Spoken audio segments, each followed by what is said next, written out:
already in the chat. Rino and sunglasses. Where are your sunglasses, my friend? I don't have them here. They're in my car. Ladies and gentlemen, let's see if we're live first. Sorry.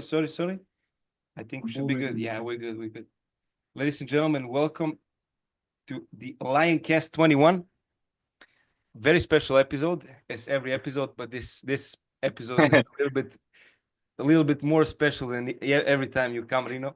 It's a pleasure for me to have you, to speak with you, to learn something new. Thank you, brother. And also today to see your state, how you are, and everything. Ladies and gentlemen, big applause for the East versus West heavyweight champion of the world, Mr. Rino Masic. Thank you. Big applause is in the chat, of course. The champ is here. Iron Golem 740. I don't know. Joining, brother. You know him or no? No? No, I know the character. He took a character from a video game. That's the name of that Minecraft, brother. character. Of course you know Yeah. Minecraft, Iron Golem. You played Minecraft? Of course, I played Minecraft like crazy when I was younger. Really great. Yeah. Great. I have like I don't know, 5,000 hours on that game minimum. What the hell? I did not know this. Very interesting topic to talk with you. But just one question about Minecraft. What did you play? You play like more like this Hunger Games stuff, or you played like factions and everything? I used to play a lot of just solo survival games. Okay. I mean, just solo and creative. And then when I discovered multiplayer and other servers, I used to play Build Battle a lot. And yeah, Bed Wars as well. That's a new one. And those were kind of my favorites. Very interesting. I played the game also a lot, but they're in like factions. I don't know if you know what factions are. I mean, Yeah, no. guess what it is? A lot of cheaters, so I stopped playing this a Yeah, while it's ago. kind of Let's say, like, unplayable. too many cheaters. I mean, we were also Prva Ruka, Banja Luka in the comments. Let's see, everybody. Thank you for joining, guys. So, question number one for me, most important question: how are you? How are you doing? How is the arm? Did you start training? And yeah. So my mental state after my injury and after my Instagram got all messed up and everything kind of went downhill really fast. You know, you reach a peak in your life. You know, I became the champion of East versus West. It's like a dream come true. And like in a matter of 2-3 weeks, everything just plummeted downwards. I got an injury again. Instagram got deleted, and then the obligations that I had with my university just kind of piled on, and I kind of wasn't really taking care of that. And then just recently now they all came up, you know, and I wasn't really able to complete any of the kind of stuff that I had to do regarding the university. And then I was like in a very bad mental state.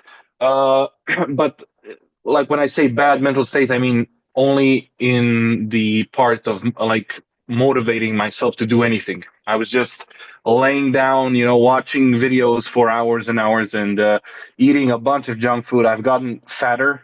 I'm still quite fat. And I was just recently at my heaviest, and I will tell you how heavy I was. Jesus, it's something that like I am. It's not that I'm ashamed of myself, but it's like I need to really slow down when it comes to food. And I Was the really, weight? it was 130 kilos. Whoa! Super Yeah, heavyweight Rino, eh? yeah, super fat weight, Rino. Yeah. So after that, and with all of that, I wasn't training at all. For 2.5 months, probably no training at all. It was probably all because one, it was motivation, and I kind of lost a lot of the discipline that I built over the years. But of course, it's a lot easier to kind of get back to your old, let's say, lifestyle or old routine once you've already built it. So it wasn't so difficult to now come back. And I'm glad to say that I've been able to come back, and now I'm starting to train more often.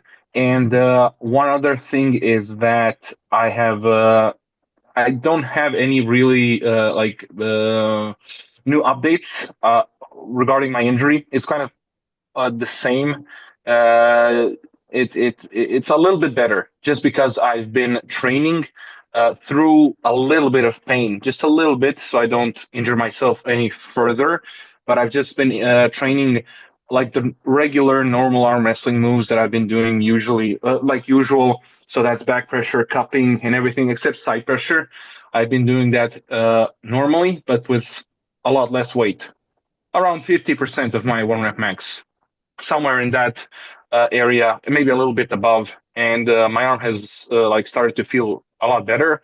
And it might have been a lot. There's it might have been a lot to do with my mental state and my mentality that I just didn't want to get injured even more. So I was extremely scared, and I think that's what caused me to kind of not do anything with my right hand up until now. Until my dad mentioned to me, like, "Dude, you gotta start training it. You can't just leave it, be like that for until you get a diagnosis." And then I started a little bit, and it started feeling better. Like as soon as I started doing that. I'm sorry for changing topics, guys. We will talk about training later. We have some training questions, like always. We will talk about training later. Just finish some topics, and then we will start talking about training. Um, Honestly, I thought you haven't done anything with the right arm. So even you saying now that you did like 50% of your one rep max is for me very impressive when you think about how severe like the injury was, and yeah, in and not just injuring one thing but injuring multiple things. So Yeah. I don't think, look, man, uh I don't think that, I don't want to say in the whole world, but 99% of 20-year-olds in this world are not even close to the things that you are doing. So I can imagine that you have a lot of pressure. You feel pressure on your back a little bit after, skyrocketing through the sport and getting also a lot of attention and everything. But I think, and I can see that your mental was a little bit down probably because of that. Now, a lot of things happening, but I think that also, and I'm the guy who tells you this, but I completely understand you. I had like moments like this not so long ago, but I think you should, like, what made me feel better is to sit down and see the things you did to this point, and then you will be very proud of yourself to see how what a big of an impact you made. You are not in a rush nowhere. I mean, I tell you this from my heart, and I know a lot of like older guys than me and more experienced guys and more accomplished guys will tell you this also. So I think you should not have the pressure, and you should really focus to heal your arm and then come back and kick all those asses that are waiting for you, because I Yeah, think you are very big problem for everybody in the 150 yeah. kilo division and below, if you can go below that. But and I suppose a little bit, on the mental side, it's coming, Europeans worlds coming up, you will being the Croatian representative, and for Alexander also very important, I know. And from there comes pressure and from different sides, and then everything builds up. And I can imagine how you feel, but in the end of the day, brother, 20 years old, doing so great in the life, it's something very special. So everybody, the whole community, and me, and all the athletes are very proud of you, and I think that you should be happy, and you can chill a little bit, man. Chill down a little Yeah. bit. Of course, you will train your left, and I heard from Andrija that you train your left very hard and very good, and everything goes good, but still don't force the right arm until it's healed up. I think you're doing a good job with this, and you will be back stronger than ever for sure. Everybody's awaiting this. Look what happened to Morozov, man. Imagine how he feels now. Yeah, Imagine how yeah. he feels now, man. So, but we will talk about this match also later. Um, Talking about the left arm, you plan to go to EAFs and WAF Worlds or not this year?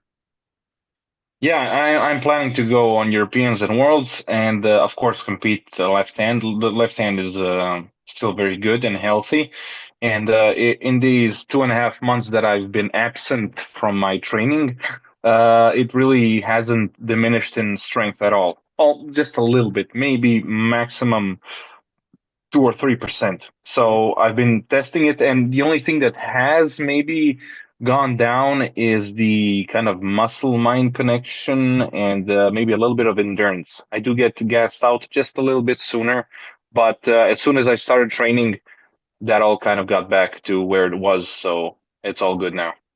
That's great. That's great to hear. Nationals coming up soon. Yeah, nationals is always the same, you know.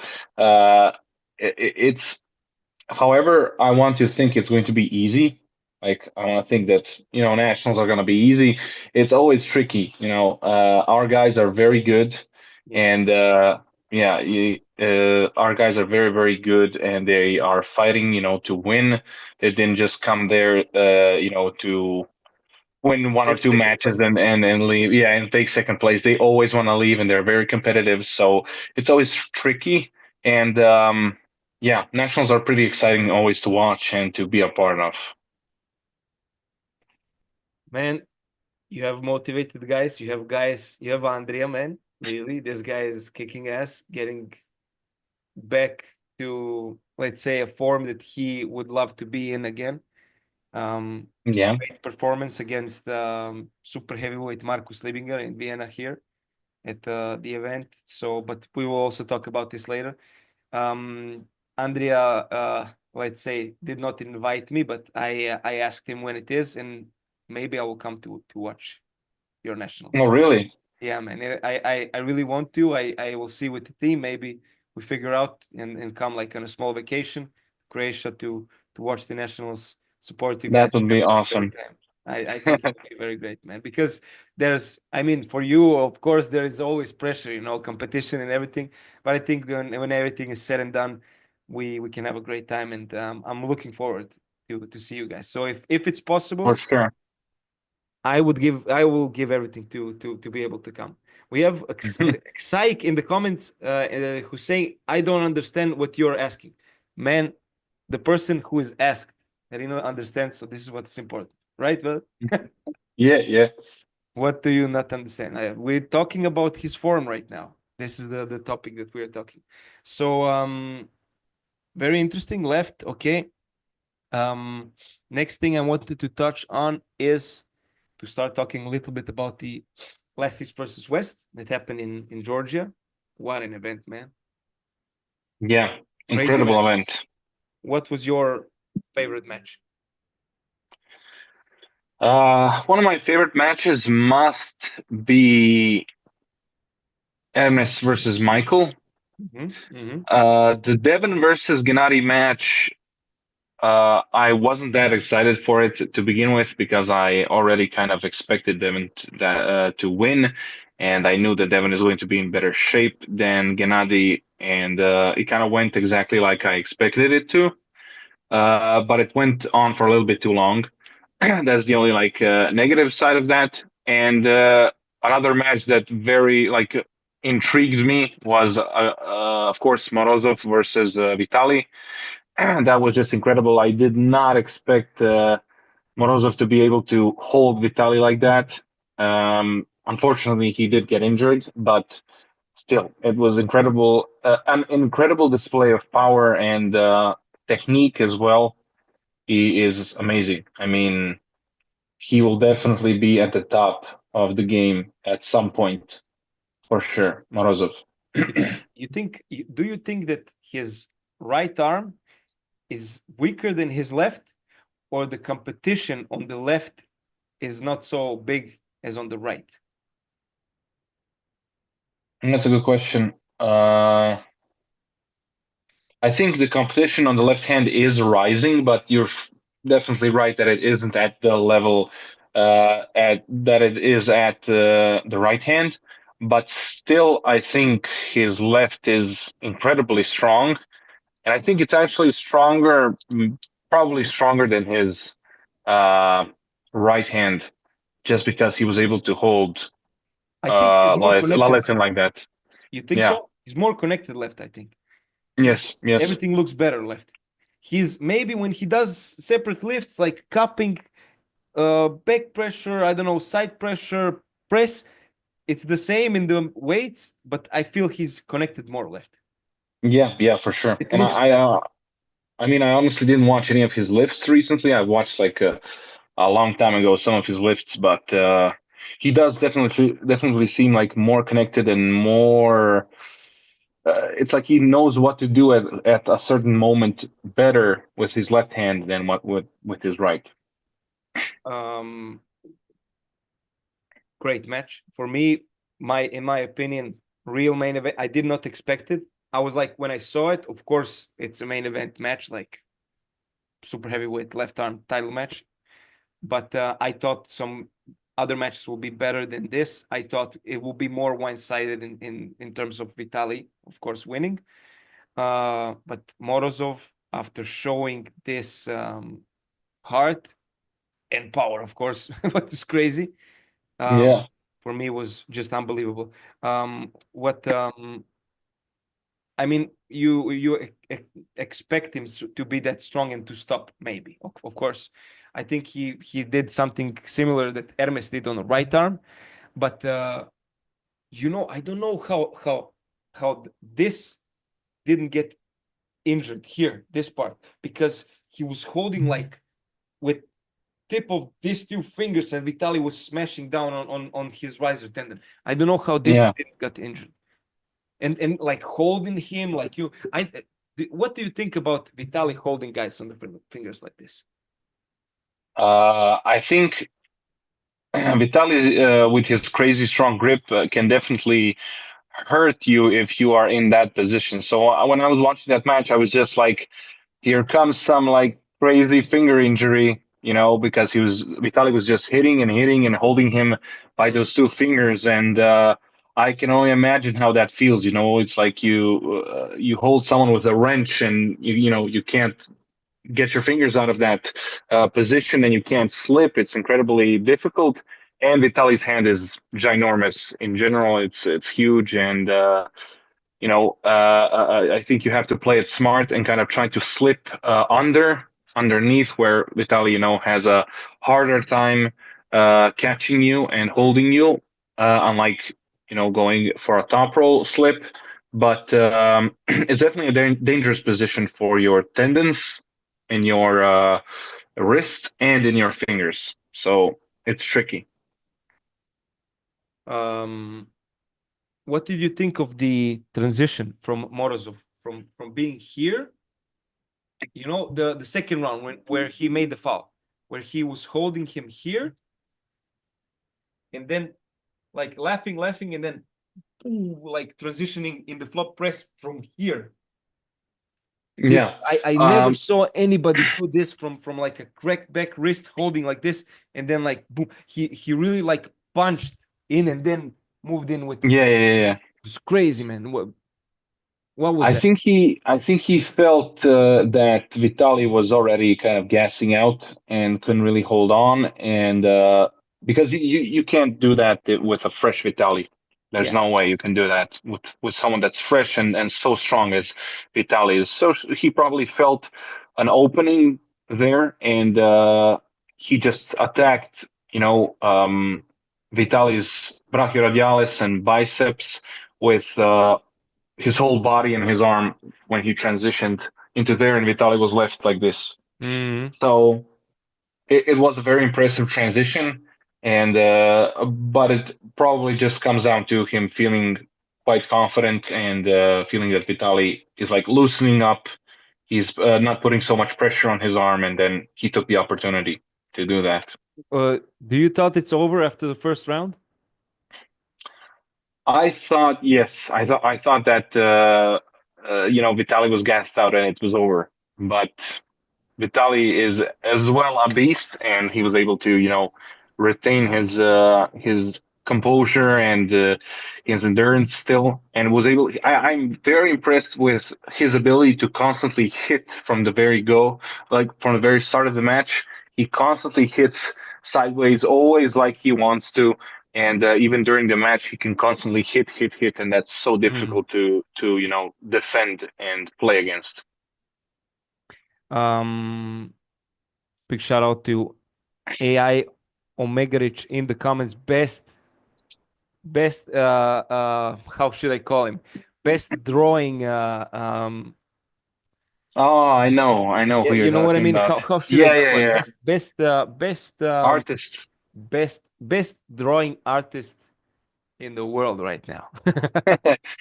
Yeah, yeah. Great stuff, man. Great stuff. What he's doing is really, really, really, really on point. Really, really perfect. Um, um, Last thing I wanted to touch on for that match also um, was oh, I think about so many things. We will get back to this. Devon and Genadi, Devon's inside game, Devon's game plan in general. Were you expecting this? I was, honestly. I was kind of Driving in expecting the, lower. yeah, going in for a kind of hook and a press.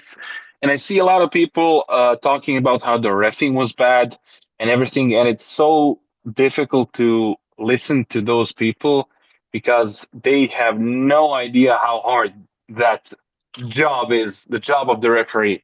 I mean, you have to, first of all, you have to make the match interesting, but make it fair at the same time. And while you're doing all of that, try not to foul out any of the athletes because then you don't have a match for people to watch. And for you to try to balance all of that out is extremely difficult in itself. And then when people and the athletes themselves don't know the rules so well, and they don't know the how do I say it? Um, the way in which things go, So first you go shoulders, and I saw a bunch of people, saying, why are they straightening Devon's shoulders when Gennadi's shoulders are so far off? First, the referee has to do one athlete, then he goes to the other. He doesn't go back and forth like But this. sorry for interrupting you, but I think when you have a bigger chest, the shoulders look more squared than when Devon has no chest and you see his shoulders like this, and then Yeah, yeah, yeah, yeah. one shoulder moves a little bit, it looks like super far off, but Gennady with a big freaking chest, and his shoulder much more forward than Devon's shoulder, it looks that like Devon is like more putting his shoulder in, but I think he's not. Honestly, I think Gennady's shoulder was much more forward than Devon's shoulder, and then they were like shoulder shoulder, then other athletes shoulder shoulder, but still, I think Gennady always started with the shoulder a little bit more front than Devon. Do you not think like this? I think you are right, and it definitely has something to do with that. The way that you position yourself. If you're kind of hunched over, then you're going to leave a hole here, and it might look a little bit more kind of uneven. And if you're here, then it looks a lot more straight. But in that match, honestly, I don't think the refs did a bad job. Maybe once or twice there was a bad call, but in general, the refing I think was the best we've ever had, the 100%. best. And I think people don't realize that these are guys with, for someone like Alexander, who was the head referee in that match, he has over 20 years of experience in refing arm wrestling matches. And you want to tell me that he doesn't know how to ref correctly. And he's the guy that introduces the refs. He's the guy who talks with Hristo as well, who is one of the best, if not the best referee in the world as of right now in arm wrestling. They constantly look over the rules. They are on these world championships, European championships, and other championships, refing and kind of taking care of the other referees and correcting their mistakes. So I think people really need to kind of realize that these guys are doing the best they can, and with so many different athletes and different matches and different rounds and whatnot, there are bound to be some mistakes. You have to realize that mistakes happen to everyone, and they make mistakes as well, but you can't take it for granted.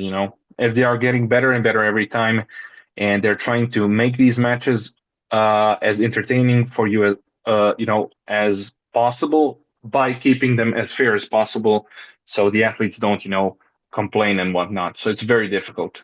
This is what I wanted to say that I forgot in Vitaly and Morozov match, how professional and how good Christo managed the situation where Morozov one time false started and he's like no false start and Vitaly is like no false start and he's like three heads shorter and smaller but still he kept his word, and he's like no, it was false start.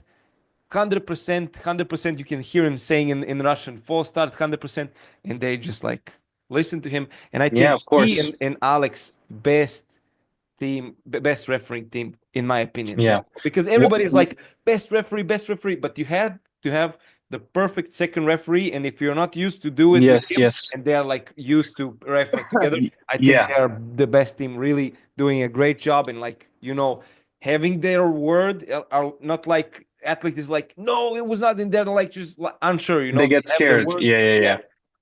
perfect referee, So really. absolutely, they need to have good chemistry as a team of referees, and if they don't have that, immediately the referee is going to, suffer. One more thing that I wanted to point out was, oh my God, I forgot, like you did right now. Uh, I forgot what I was gonna say, but okay, I'll get back to it when I remember. I'll Um, tell you. One guy, Omagic, asking in the comments, why does one referee not keep the eyes on one athlete, and the second referee keeps the eye like full focus on the second guy? I think it's because you have to have a main referee who has, let's say, the main word in that match, and second referee is only there to correct some things which the first referee Yes, does not yes, you are see. You correct. cannot have Yeah. like two main referees because then maybe their The miscommunication second can get in referee the way can of it. only suggest to the main referee Yeah, what is wrong. That's the thing. At least that's how much I know. He can only suggest and say like this, show this, or check his shoulders once again. It doesn't look right to me. Wrists, elbow, or whatever, head as well. yeah, So the second referee is there to kind of be the main referee's eyes from the other side of the yeah, table. yeah, yeah, yeah, yeah, yeah, Ali, okay, like sorry. Um, Prvaruka has one question, then we're gonna touch on Michael and Hermes. What is the plan for the left arm East versus West 115 for you? My feeling is that the left arm 115 category is not active enough.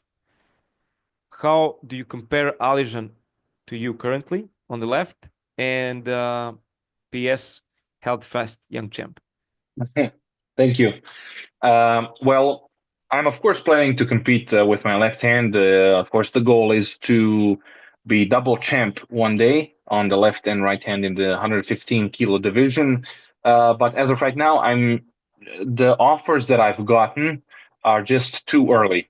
They're too early. I've just started training like a week ago, and I've been like, you know, slowly coming back, and I'm still, regaining some of my confidence with both of my hands, let alone my right hand.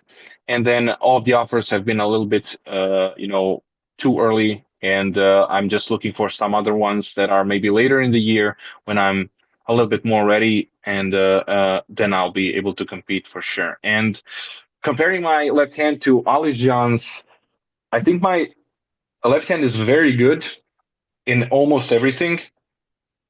Actually, in everything. I wouldn't even say almost. In every aspect of arm wrestling, my left hand is good, even better than my right hand. My left hand's pronation and rising are incredibly good, and always have been better than my right hand's pronation and rising. My press is almost at the same level, and my hook, of course, is a lot better on my left hand. I think just because I have a better mind and muscle connection with my brachioradialis on my left hand. So when I'm hooking, when I'm completely palm up, I can still activate my brachioradialis a little bit, and it Mm-hmm. can help me in pulling my opponents, and even top rolling way easier that way. So I think still I'm not on the level I'm not at the level where I can beat Alizhan. I just need, I think, maybe a little bit more time where I can give him a real good fight. You answered the one question that I wanted to ask, like difference between left and right. And you think, I mean, obviously it goes in a hook with Alizhan, probably. Oh yeah, yeah. There's no way of top rolling that guy. No way, no You don't want to shot. crack his wrist? No, I think I can't. I think I I can't. know, I know. No, man, I think you think Devon with the perfect setup can crack his wrist like above the pad? Oh my God, that's so difficult to say. So difficult. You think it's a good match? No, You I think don't Alizhan think smacks him now? it's difficult. I think Devon would be able to crack his wrist, but Alijan is just able to pull continuously. He does not care if his wrist is cracked or not. He'll continuously pull and pin Devon.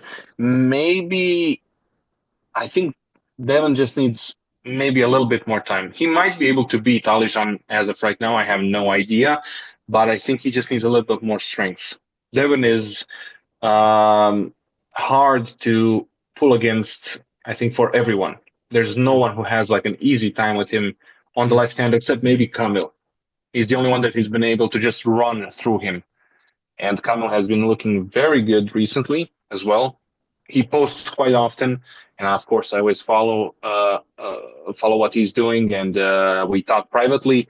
And he's looking very good, very strong, and I hopefully will be able to see him on the stage again because I'm very excited for him to show us his power on the left hand again, and on the Somehow, right hand, of course.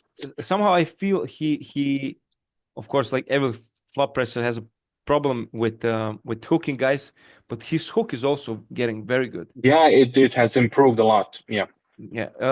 Question: what do you think is the difference between your press and Kamil's press?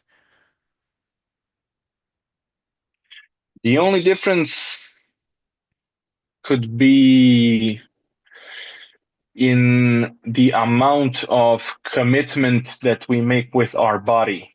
Mm-hmm. I don't go so much forward with my body, and I don't lay on my hand so much as Kamil does. That's why his press might be even a little bit better than mine. I think his press is more conditioned than mine. Mm-hmm. I have never done any conditioning for my a very very little conditioning for my press. It And he just does it a came to lot. me, yeah, yeah, and it came to me more naturally because I was always losing my wrist, so I had to find a way to beat my dad, and it was like flop wrist pressing, and I was always kind of distant from my shoulder every time, even though I tried to be close. He would always drag my hand a little bit further away from my shoulder, and then I have to press like that.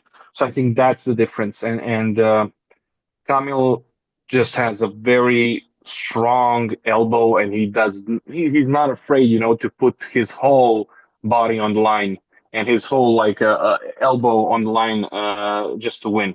And I can't push so hard without being scared if I'm gonna injure my elbow.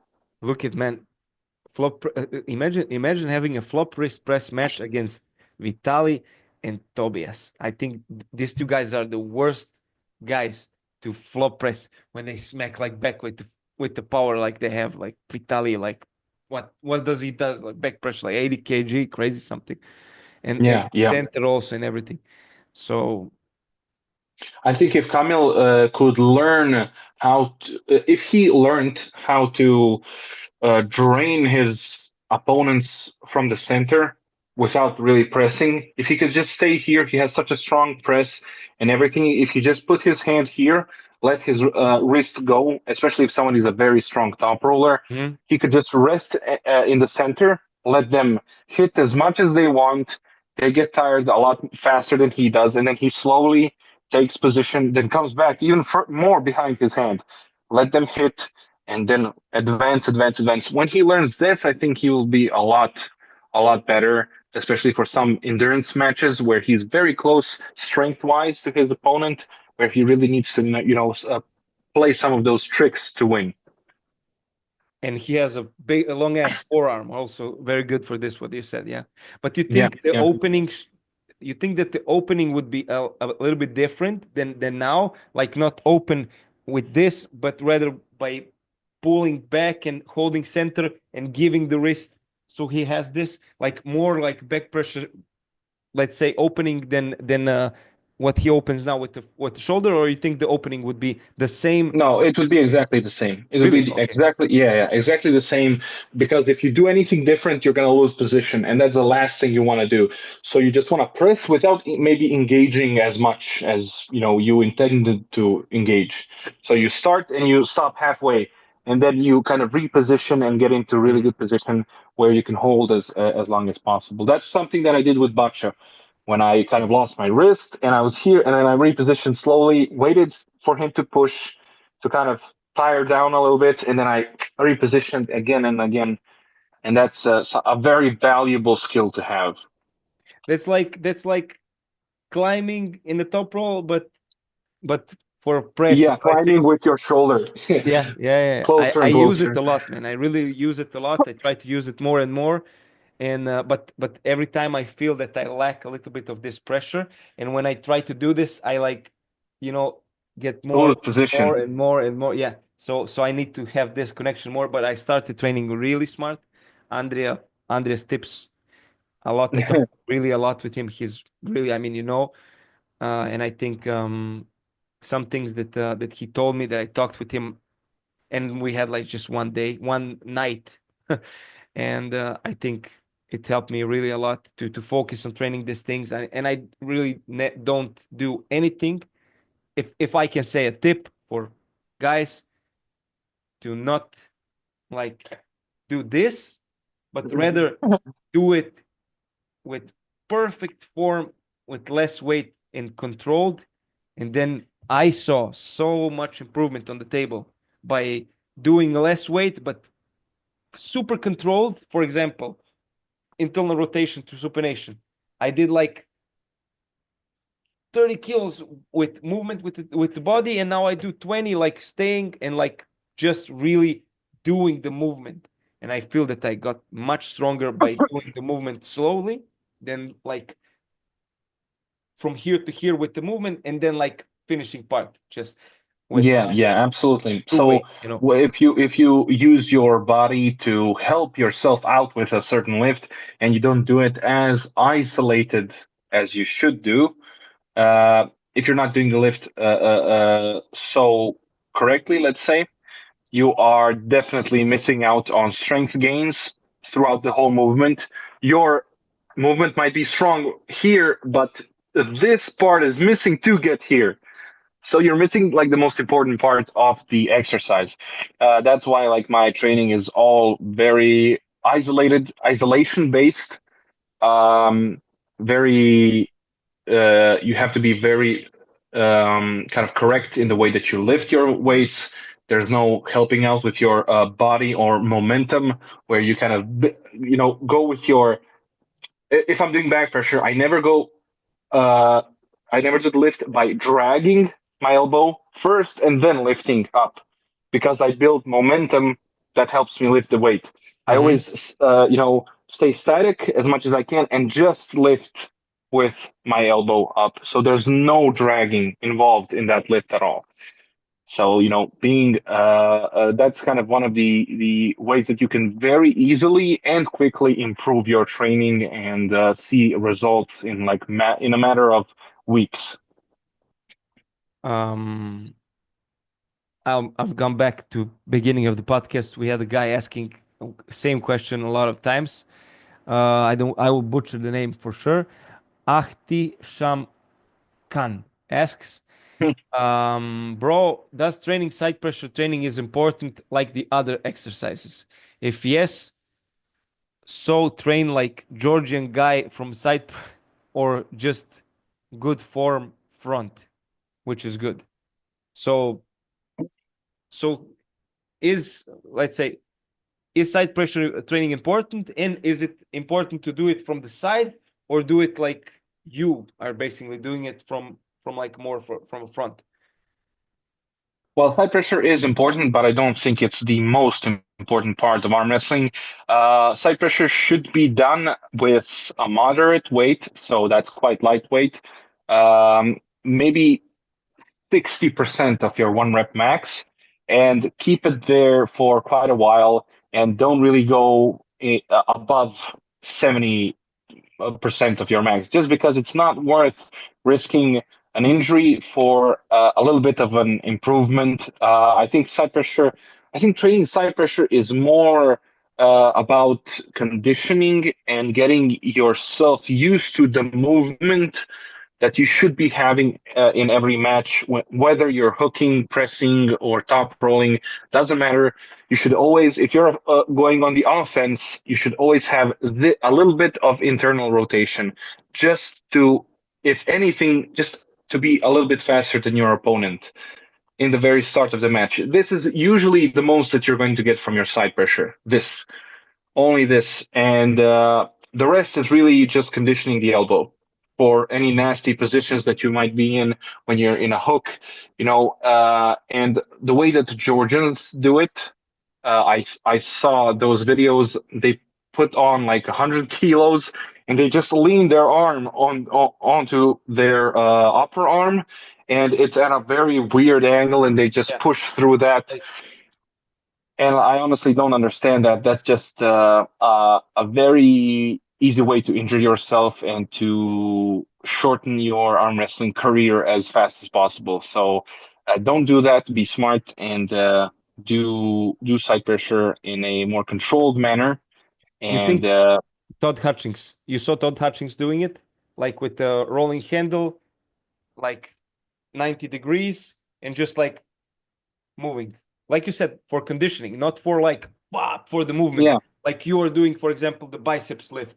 You're doing it for a specific movement, for a specific scenario, or I don't know, Devon's like pronation lift or something pronation. like this. Yeah. Yeah, He's doing this. I don't think he's doing this to like arm wrestle like this. I mean, also his style is, he's a special guy, but you saw it like 90 degrees and just like lift the elbow above the pad like a little bit and just go from one side of the pad to the other side of the pad. Pop, and this is yeah. one rep. I think I started doing this and I think it's It's clever. pretty good, but I don't like the involvement of the rolling handle or the roll up handle. I don't like involving other parts of the body that don't need to be involved Do in a it with the certain belt. lift. Yeah. So that's at least my philosophy. So if you're doing something, don't tire the other parts of your body that you don't need to tire out. So Mm-hmm. if you're like doing cupping, you're not going to do side pressure with cupping. You're Yeah. just going Yeah, to yeah, do yeah. cupping. If you're doing pronation, in general, what I don't want to do is use my back pressure with that. I just want to do pronation. So I lock it in and hold it with my second hand and lift slowly. And that really does help me out. And same with rising.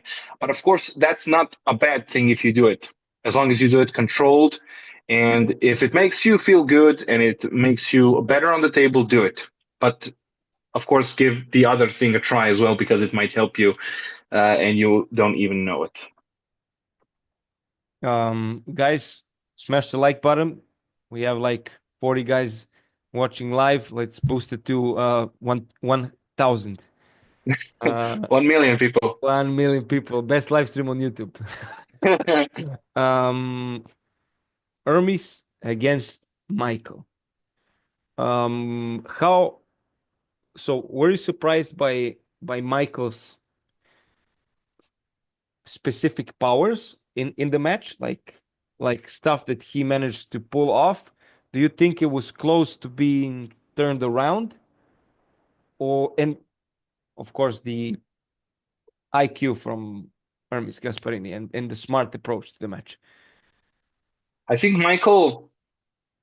I think the match could have went differently if they had a title match.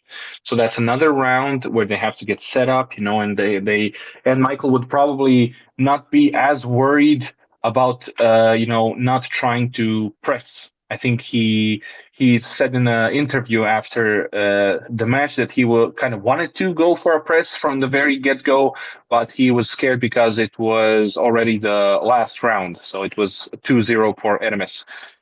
So if it was a title match, I think Michael might have tried different things without being so afraid of losing because he had another round to spare.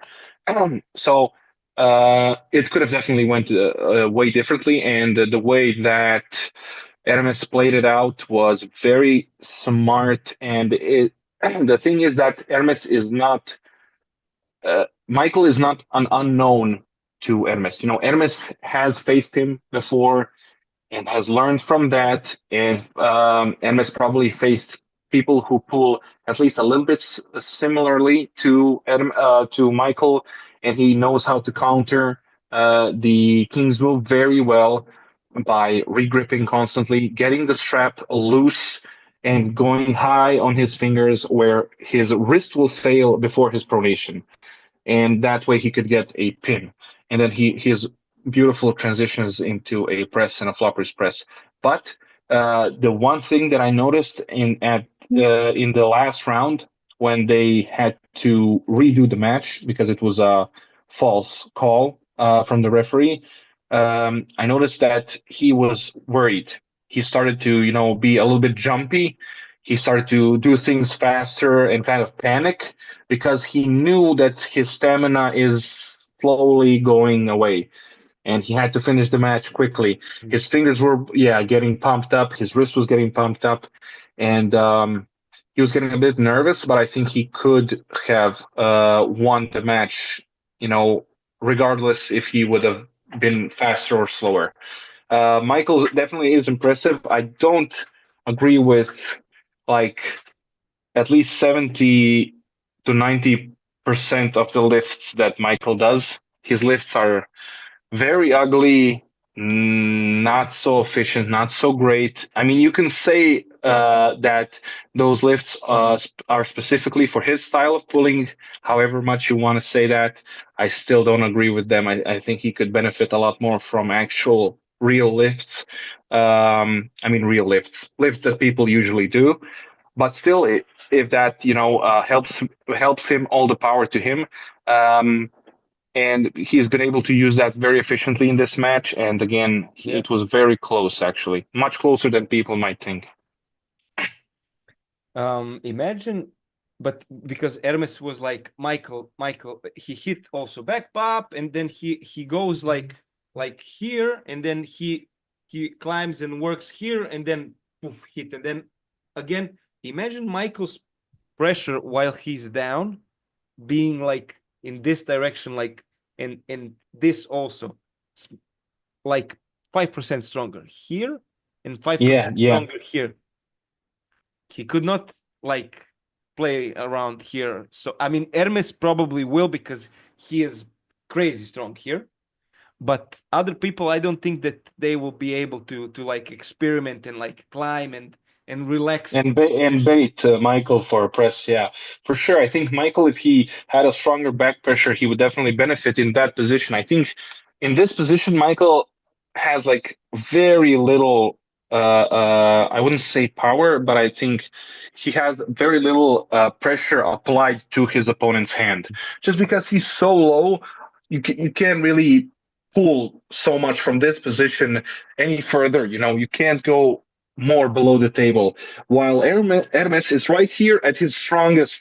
This is his strongest position. When he lifts 100 kilos, he does, and here he lifts it from this position, and he can hold Michael here, for days. Let's say, and that's why I think Michael would benefit a lot from having a very good back pressure, where he can apply more pressure to his opponent's hand in those certain positions, so he has an easier finishing, and better finishing in general.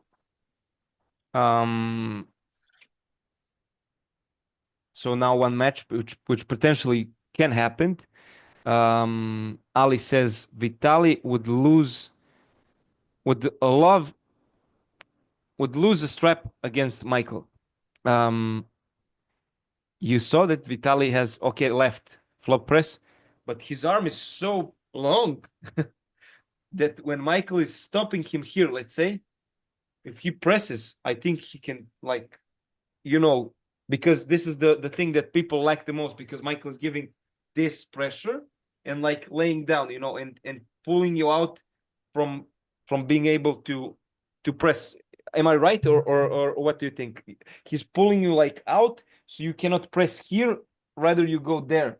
But Vitaly's arm is so long that regardless of how far he pulls him in this direction, he still can flop press, I think. Or you Yeah, think it's Michael is using your momentum against you. You're going forward, and he's just letting you go even more forward because usually people counter your, pushing forward by going backwards, but he's just letting you push as far as you want, and that's why he isn't like actively pulling with his, shoulder rotation, your hand outside. He's just letting you push it further than you usually would be able to. But I don't think Vitaly has that good of a press that he will be able to finish Michael. I think if, of course, left-handed, yes, but right-handed, I doubt it. Especially if Kamil wasn't able to do it, he can do it for sure. His The better play for Vitaly would be stop him dead center, stop him. Let him go under the table. You have such a huge hand that you can loosen the strap in two moves. Do this once. The strap is already loose. You have a great grip, regrip, and push your hand upwards and climb, and you'll be able to, beat Michael a lot more easily that way than any other way, in my opinion. Just climb and take his wrist, and don't fight so much for pronation and for whatnot because you most likely won't be able to win that battle. Just take his cup and finish him. And Vitaly is known to lose his rising, but he keeps and his wrist and he keeps his pronation still and is able to finish. So that would be a way better play than trying to press. So you see Vitaly as a favorite if that match happens. If Vitaly practices that, then yes. If he doesn't, then I'm not sure. If Vitaly doesn't practice regripping and climbing Michael's hand, then I'm not sure, honestly. I think Michael might be able to tire him out. Again, depends on if there's 7 or 5 rounds. And then the last match I want to talk about with you is the match that is happening in June, super heavyweight right arm world title match, Ermes Gasparini against Levan Saginashvili 2. What do you think, man? Of course, Crazy match. of Crazy course, Levan match. is the favorite, of course. Yeah. But do you think that what do you think is the biggest problem for Ermes? Do you think it's maybe the hand size? Because Levan's hand is so big and he lacks the not even hand size but finger length. If he would have longer fingers, you think it would go like be easier, or you don't think that this even matters? I think that first of all, that match is awesome. It doesn't matter then I mean, it was like 2 years ago, if I'm not mistaken, that match happened, and I think Hermes and Levan learned a lot from that match, and they are both going to improve upon their mistakes and their, weaknesses.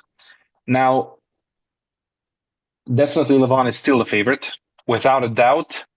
The issue I see is, with Hermes is definitely losing his wrist. And I think Levan might adjust a little bit where he doesn't allow Hermes to go in a flop wrist so easily anymore. The way that he handled Jerry was very good. And the way that he transitioned into a press when he was fighting Devon was very good. And that all leads up to being well-rounded, which is a nightmare for any arm wrestler if they are not, exactly the same in power. like compared to Levan. So Ermes definitely has the best shot at beating Levan, but if he takes Ermes's wrist and it's the same story as here, I don't think it's going to be the same as last time. I think Levan is going to have a better finishing this time. But my friend, 100 kilo back pressure, my friend, impossible to lose. Sorry, impossible to lose. Imagine, hey, 100 kilo back pressure and rising like 60 kilo rising. Yeah, I mean, for sure I don't think the flop wrist option will be the win for Ermes. I think if he like hits him here and stops him in the center, not really even going sideways, like stop him in the center and fight him here, and maybe I mean I cannot see this in my mind. I would love to. I love Ermes. Ermes is one of my favorite athletes, and I'm rooting 100% fireworks for him. Of course, everybody's I think wants to see Levan struggling. Of course, I love Levan also, but Ermes is the Robin Hood now. Going yeah. people. Imagine hitting and stopping in the center, like boom, boom. But I think it's going to be like this. Bam, hitting backwards, and then this happens. Zoom. That's what I'm afraid that will happen. Levan was able to flash pin him 4 times. Okay, not flash pin him, but very like 4 times. But he was able to flash pin him probably two times. I'm two pretty sure rounds, two and times. 2 rounds he get like in this position and then hold him and then bam. Yeah. So yes, 100 kilo back pressure is crazy. Better chances of winning for sure. Strong rising as well, strong pronation and everything. But Levan as well is very strong, and the issue is his hand is very big, and the bigger the surface area of the object or the thing that you're holding, the less force is needed for it to open your hand up or to beat your wrist and whatnot. So if you're holding on to Tsvetkov, who has this big of a hand, this is how I would hold Tsvetkov. Or you're arm wrestling with someone with a normal hand like this.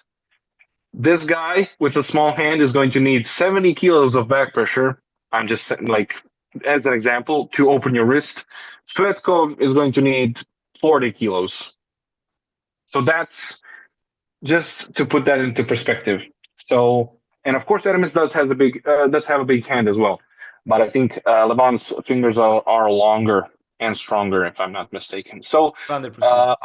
yeah, so it would be amazing if Ermes could pull off a win.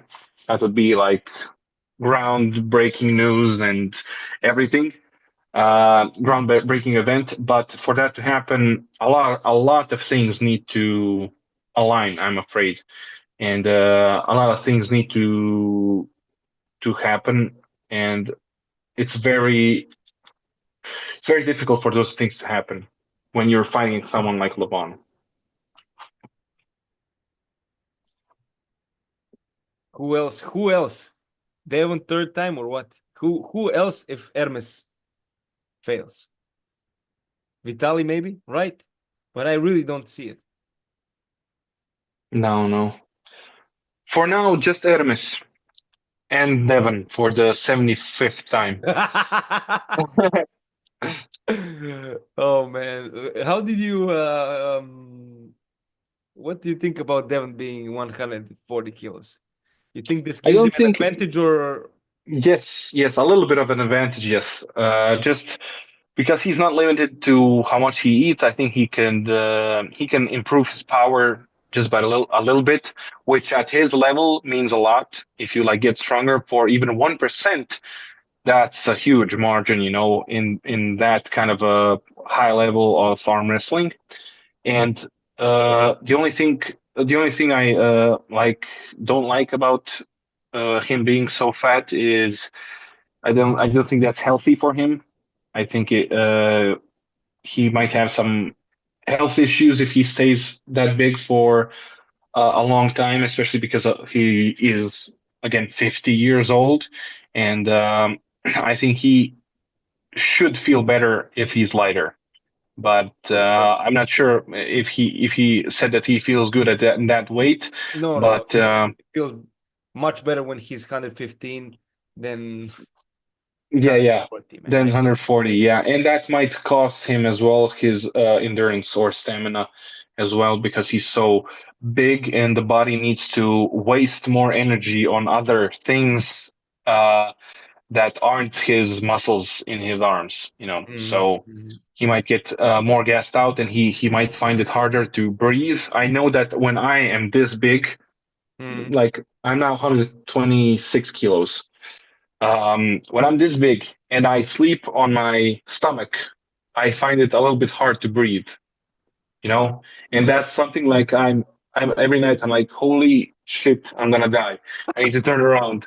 Yeah. So I can only imagine it for him, you know? It's being that heavy, it's not good for or you. or bend down to put on your shoes, like Yeah.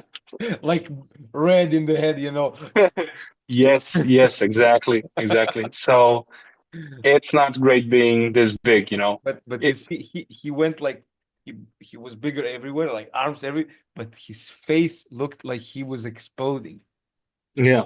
And It here looked like also, like like like imagine 150 kilos. He will have like this big head, you know. He will look like a Teletubby, brother.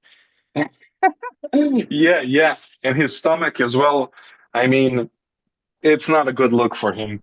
It's not a good look. Like looks. I don't think so. But if he thinks it's the way to go, I I support it think he was 100. just experimenting something. He Yeah. just wanted to try it out. Mhm.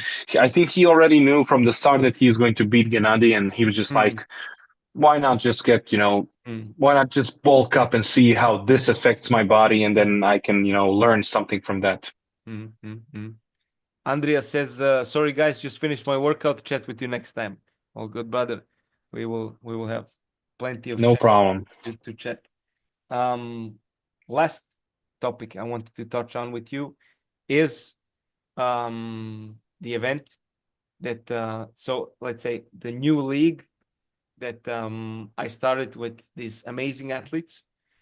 A lot of athletes you pulled yourself, you know them, you watch them at Euros, at Worlds, a lot of years. Um, Looking back at the matches now, um, what is your opinion? What do you think? I always ask people this. What do you think that we can improve on? Because first I want to hear that, and then all the positives you have, and some things maybe that surprise you also positive. So I love the walkouts that you did and the recording and everything. That's amazing. And the whole setup is very good. I enjoy it. I enjoyed the referees as well. Very good, like world class referees. They're not just some random guys that you found. And everything was fair and square and very well done. And public was, I mean, the people were close to the tables. They could see the action and you know, cheer for their guys and everything. um, the thing that I might like suggest to you is that you maybe you know, find a guy that will do the announcements that, you know, has more experience. And I noticed that your voice kind of got lost when you were yelling. And I mean, you are very passionate about all of that, and I understand. But you know, these people know how to say and yell things and announce someone without their voice breaking. And it would put a lot less strain on you as an organizer that has to take care of 100 different things. And now you have to go on stage and talk and announce someone and commentate maybe even. So the commentary as well, very very good. I love the commentary. Whoever was commentating, very good. Maybe next time I'll be able to, you know, come over there and commentate as well. Um, Everything was good except that MC or someone that is announcing. I think you weren't bad, but just for you to have less things Yeah. on your mind to do, just having an MC, a guy who could do that very well, would be a step up in the game. Look, my voice went like off, I think, on the third or fourth match. But why? Of course, now is the question why, of course. The day before this, we came to the venue. Yeah. The venue is changed. We have a phenomenal venue this time. I will post like videos a little bit about the venue. I recorded everything. I mean, the videos you saw of the lights and this is the venue, man. We're doing it in a venue that can pack 1,500 people. Of course, I mean, I would love to have 1,500 people watching live, but Yeah, yeah. I think it's impossible now for the second event. But still, day before we went to the venue, nothing was set up. So I have to set up everything with a couple of friends, like 3 friends helped me. And there were like 3 rooms. And then they yell something to me, and I was not thinking, brother, because I was like sleeping 4 hours every last 5 days. And I was like yelling to And them you like were in a this. rush as well. And in a rush, and I was like yelling. We stayed up until 6 in the morning the day before, and I did not eat anything for 24 hours, the whole day, announcing, commentating, Wow. show, and I did not eat anything 24 hours. So I yelled a lot the day before. Hey, bring this here, bring this. When I woke up in the morning, my voice was already fucked up. And I was like taking some, my wife found some like um when you have like Sore when your throat throat. is sore, yeah, you have like this like Pills. on something, and you lick them and you have like better voice, let's say.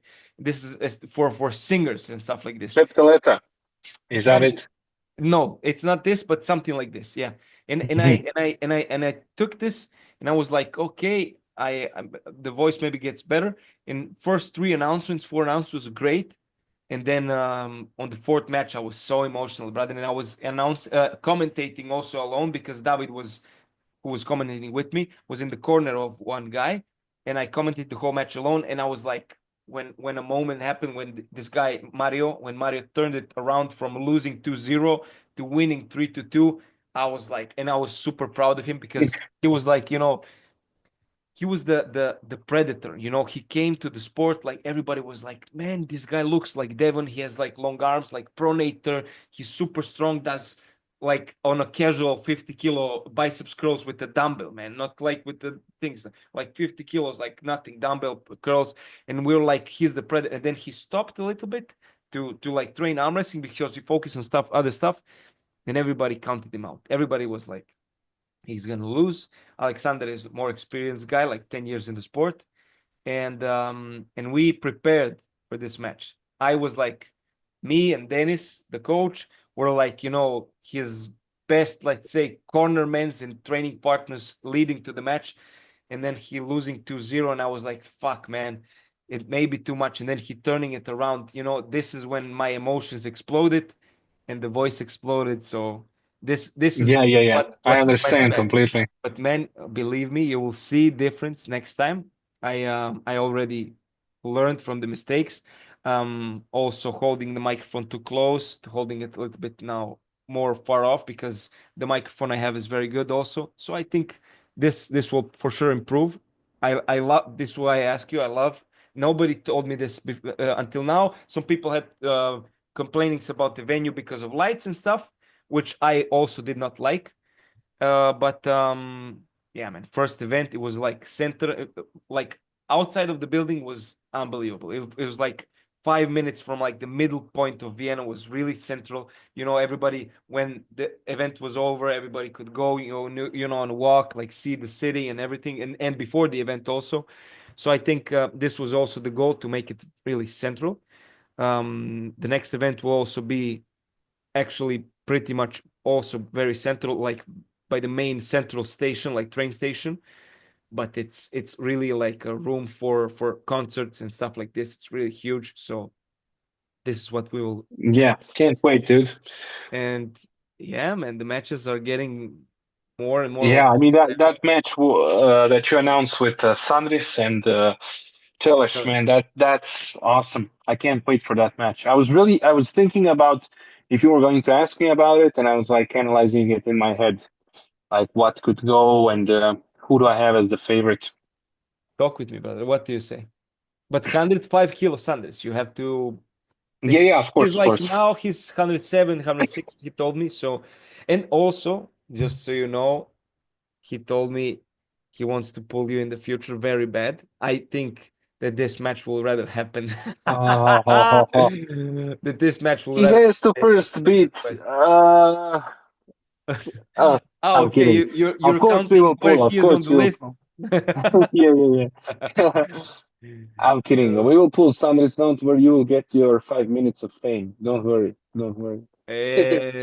Sandris. But this match is very good. I mean, Petar Celic has been really improving a lot. Last time I pulled with him was when I was still pulling juniors. No, it was youth men, I believe. First time that I ever pulled youth men. I think we pulled at the European Championships, if I'm not mistaken, and he was able to stop my left-handed press, and then I had to transition into some kind of a hook, and then I knew he was very good, and like he's only been improving, and he's a great guy in person, and I think he has a bright future. He just needs to, continue working and improving slowly. I'm sure he has a lot of obligations in life in general. So the things that he's been able to achieve are very very good, and I'm happy to see him improve, especially this year's Europeans. No, sorry, last year's Europeans and Worlds. He was very good in his class. And Sandris, he's just not fat anymore. That's it. I'm just kidding. Sanders is still bald and still very hard to like. He's um, he's just an ass. I'm kidding again. Sanders is a good guy who is mildly likable, and he has a good shot at beating Petar Celes just because of his experience.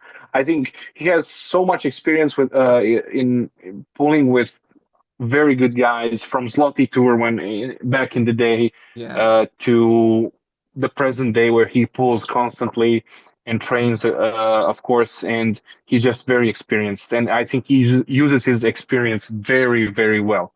Unlike some arm wrestlers, he I can really tell that he implements when he loses and he improves. He implements those improvements. He doesn't just do the same thing 50 times and then he was like, why did I lose? Um, he's very good. He's very strong.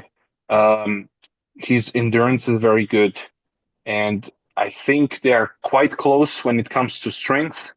And I think Sanders might have a little bit of a bigger hand than Petter.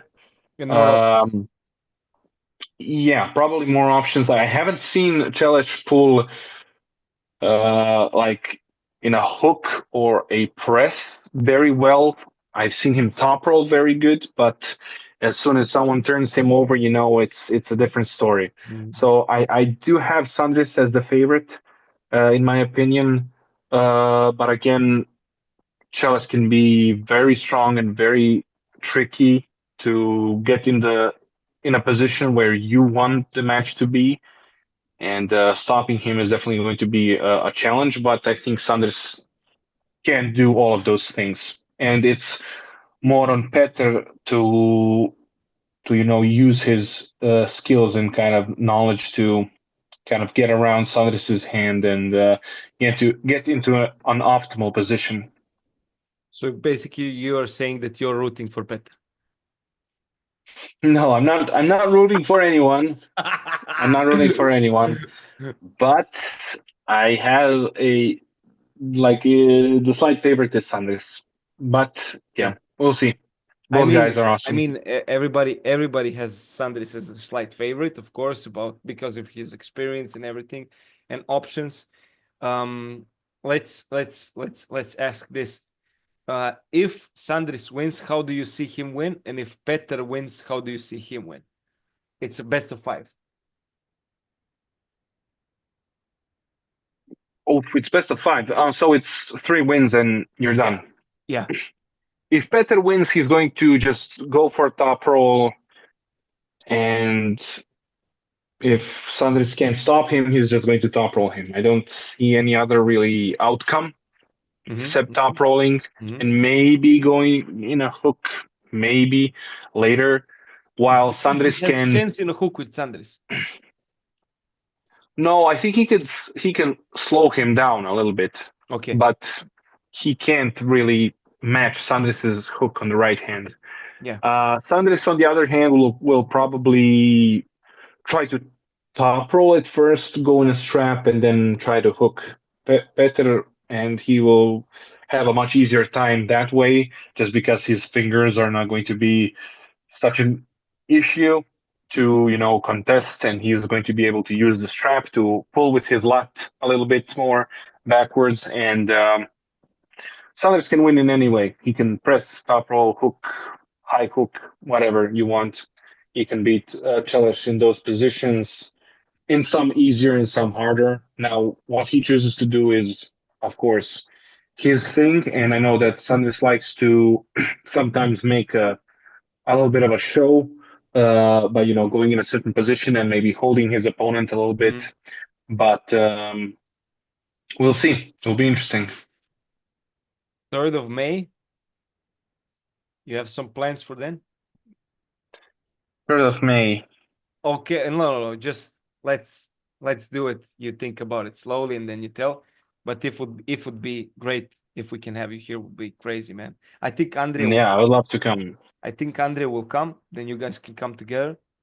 Come earlier, because I really plan to finish everything this time, because it was first big event last time.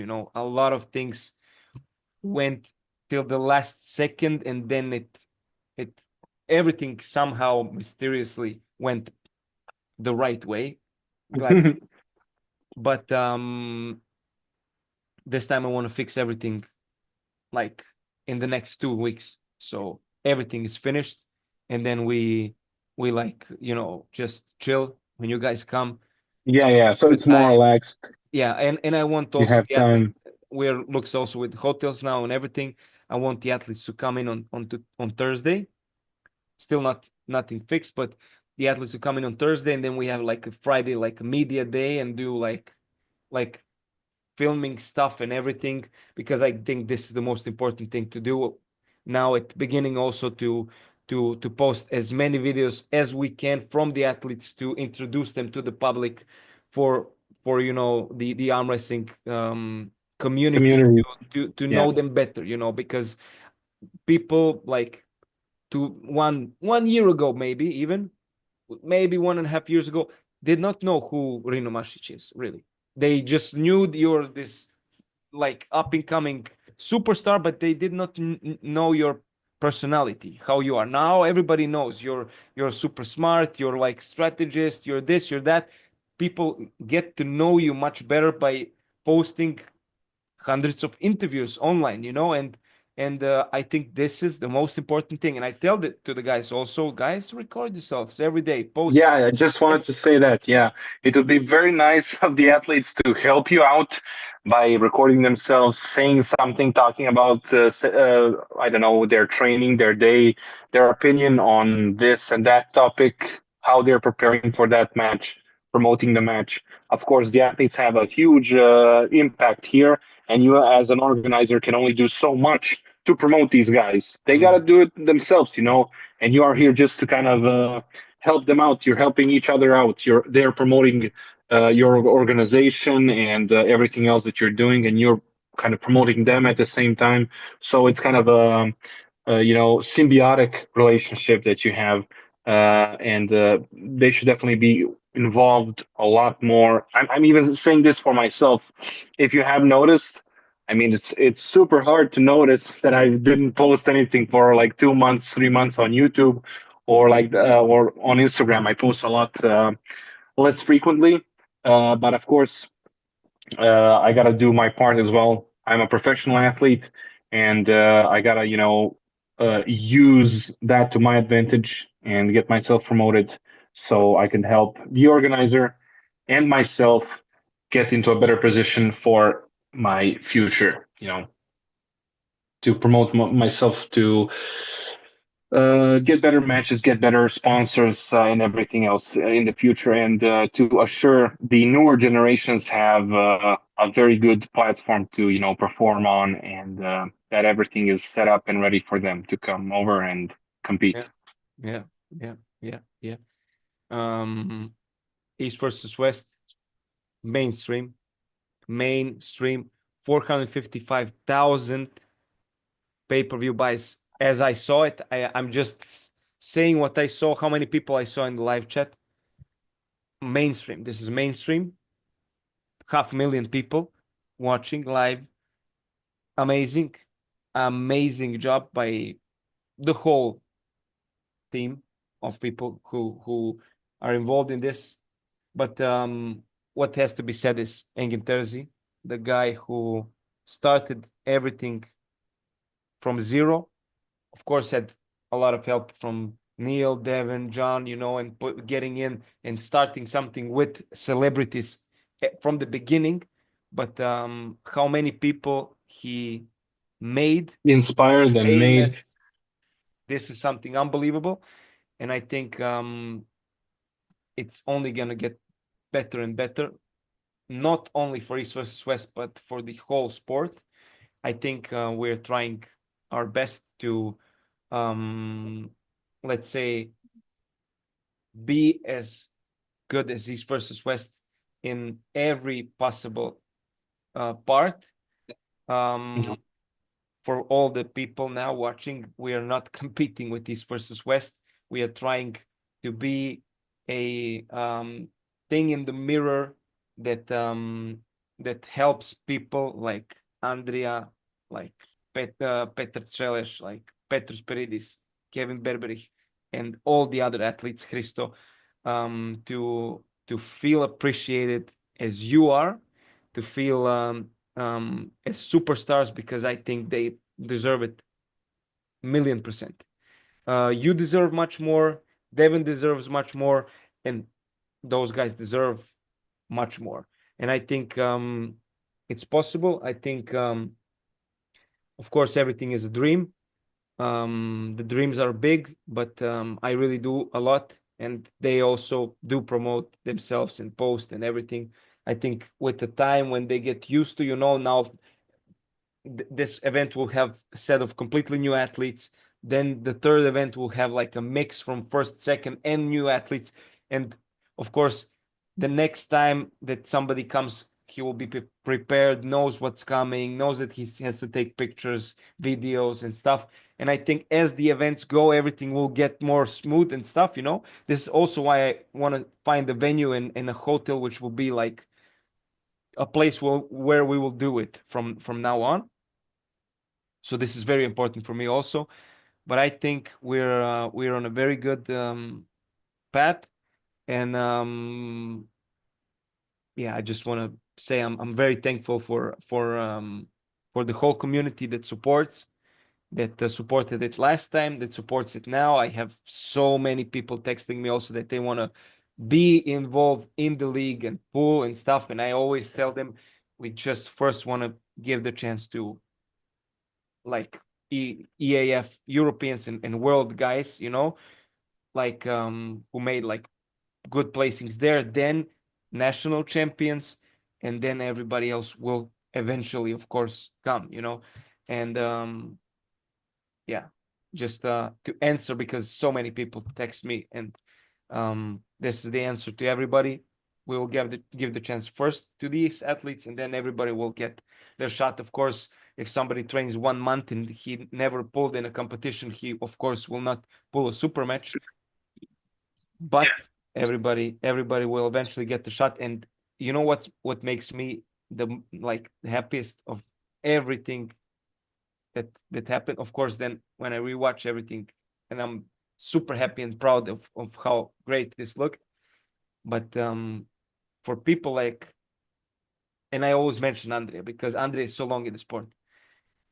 For Andrija to tell me that this league motivates him is for me, you know, who I mean, Yeah, a very big compliment. man, this is unbelievable. And he is only one of hundreds of guys who told me this. Man, you give me more motivation now to train because we have a stage where we can perform. And this is for me everything. Everything. When I'm sitting on the computer doing pictures, graphic design, and I'm tired and I want to go sleep, and I'm like, and I cannot do it anymore. I just remember this. Christos Zablaras, very big motivation for me. And then I continue doing it and push every day and 2 millions of calls and emails and man, it will be something big. I promise you. You will see it. You will see the next event, brother. Believe me, what I'm saying. You will come in the venue with open mouth and be like, "What is this, man?" I promise you this. You will see it. I can't wait. You'll see it, man. And we have comment. Artyom, no top roll. For God's sake, Rino, limit your sugar intake. This is Coke Zero, dude. This has no sugar in it. Imagine how fat I would be if I'm drinking regular cola, dude. This is the only thing that keeps me alive. Zero cola. Yeah, I'm drinking it also. Maybe sometimes too much. I try to like just do water. Sometimes just so when I eat, I drink Coke Zero. But Nikolai Tsankov, a guy who's also competing, says you should make some after pull footage after the event and see different grip ups. We will do this for sure. But what was the problem last time? We had like a warm up room where also like jackets were and stuff from people. As soon as the event ended, I could not push people out of that room. Everybody, man, everybody, because 80% of the audience were also arm wrestlers. Everybody went there. Main table, warm up tables, full of people arm wrestling. And imagine somebody breaks their arm. Whose fault is this? My fault. So we have to be smart. This is why also East versus West does not give so much after pulls for people, because you don't know who comes and who pulls. Imagine somebody wants to pull with you and they are like beginners and they pull and break their own arm. What then? Rino broke my arm. So this will not happen. We will have to be smart with after pulls. Also, of course, athletes will have the chance to pull with each other, but we have to be smart with after pulls and of course keep it for the matches, guys. Be smart. Why did Devon and Morozov not pull at the event? Because a whole another event will be built out of that match. So we also have to be smart. Nikolai, so this is your answer. Nikolai, this guy, Bulgarian guy, 1.5 years in the sport, placing third at the first nationals in Bulgaria in 110 kilos. So he's your category. He will Whoa. be at Euros. This guy is this guy is doing some crazy specific arm wrestling lifts. He is power lifter. Most impressive thing for me, what he did, it doesn't have to do anything with arm wrestling. 30 kilo plate, flip, and like Whoa.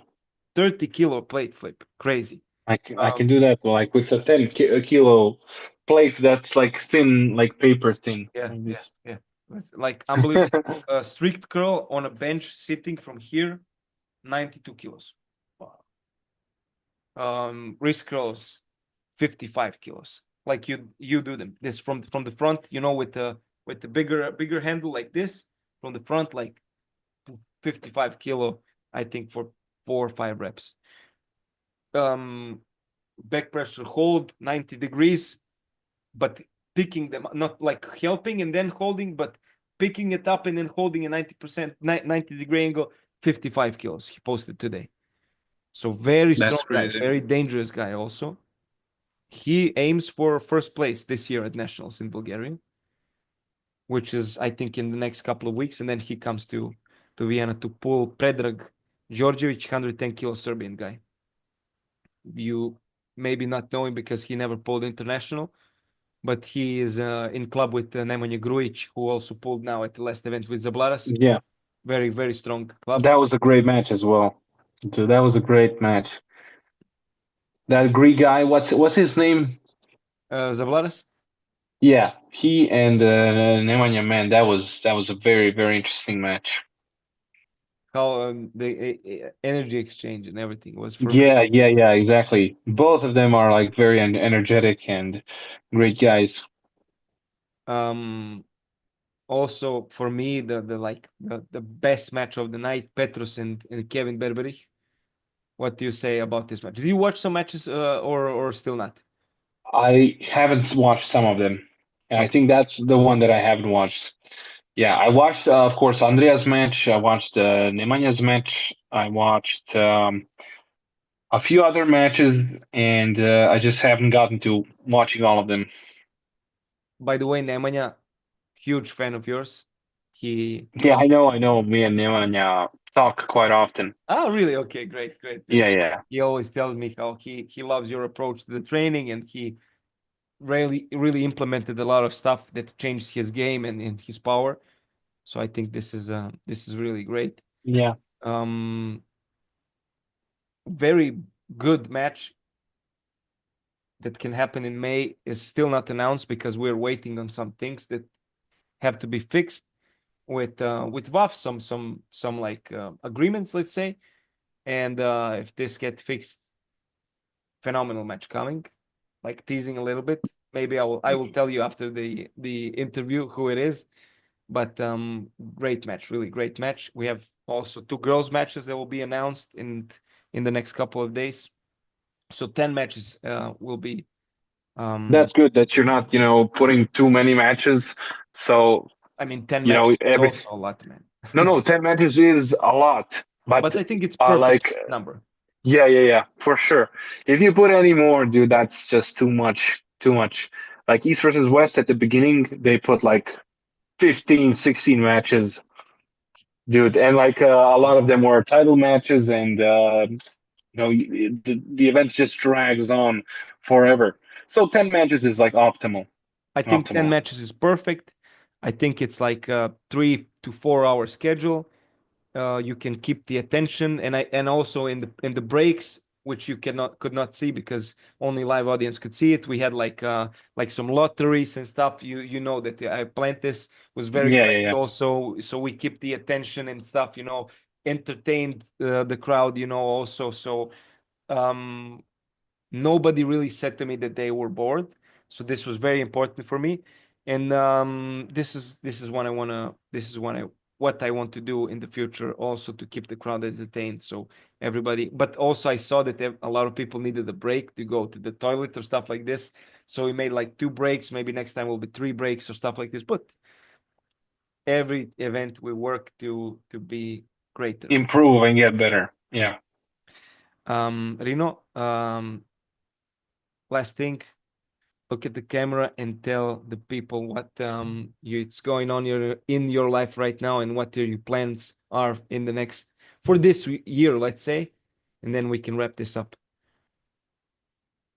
So my plans this year would be to fix up my right hand, hopefully defend my title, This year. which, well, yeah, I have a title for a year. So that would be until I don't know how many months.